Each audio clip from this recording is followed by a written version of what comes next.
ಗೃಹಲಕ್ಷ್ಮಿ ಯೋಜನೆ ರಾಜ್ಯ ಸರ್ಕಾರದ ಮಹತ್ವಾಕಾಂಕ್ಷಿ ಯೋಜನೆ ಇದು. ಗೃಹಲಕ್ಷ್ಮಿಯರಿಗೆ ಹಣ ಬರದೇ ಇರುವ ಕಾರಣಕ್ಕೆ ರೊಚ್ಚಿಗೆದ್ದಿದ್ದಾರೆ ಮಹಿಳೆಯರು. ವೋಟ್ ಹಾಕಿಸ್ಕೊಂಡು ದುಡ್ಡು ಹಾಕಿಲ್ಲ ಅಂದ್ರೆ ಹೆಂಗೆ ಸಿಎಂ ಸಾರ್ ಅಂತ ಹೇಳಿ ಮಹಿಳೆಯರು ಪ್ರಶ್ನೆ ಮಾಡ್ತಿದ್ದಾರೆ. 3 ತಿಂಗಳಿನಿಂದ ಯಾಕೆ ಬಂದಿಲ್ಲ ಹಣ ಅಂತೇಳಿ ಮಹಿಳೆಯರು ಪ್ರಶ್ನೆ ಮಾಡ್ತಿರುವಂತಹದ್ದು. ವಿಜಯನಗರ ಜಿಲ್ಲೆಯ ಕೂಡ್ಲಿಗಿ ತಾಲೂಕಿನ ಶಿವಾನಂದ ನಗರದಲ್ಲಿ ಗೃಹಲಕ್ಷ್ಮಿಯರೇ ಪ್ರೊಟೆಸ್ಟ್ ಮಾಡಿದ್ದಾರೆ.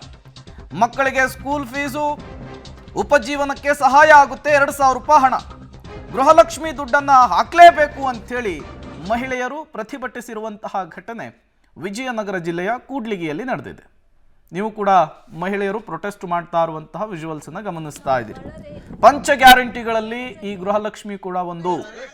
ಪ್ರತಿ ತಿಂಗಳು ಮಹಿಳೆಯರ ಅಕೌಂಟ್ಗೆ 2,000 ರೂಪಾಯಿ ಹಾಕುವಂತಹ ಯೋಜನೆ. ಈಗ ಹಣ ಬರ್ತಾ ಇಲ್ಲ ಅಂಥೇಳಿ ಆಕ್ರೋಶವನ್ನು ಹೊರಹಾಕ್ತಿದ್ದಾರೆ.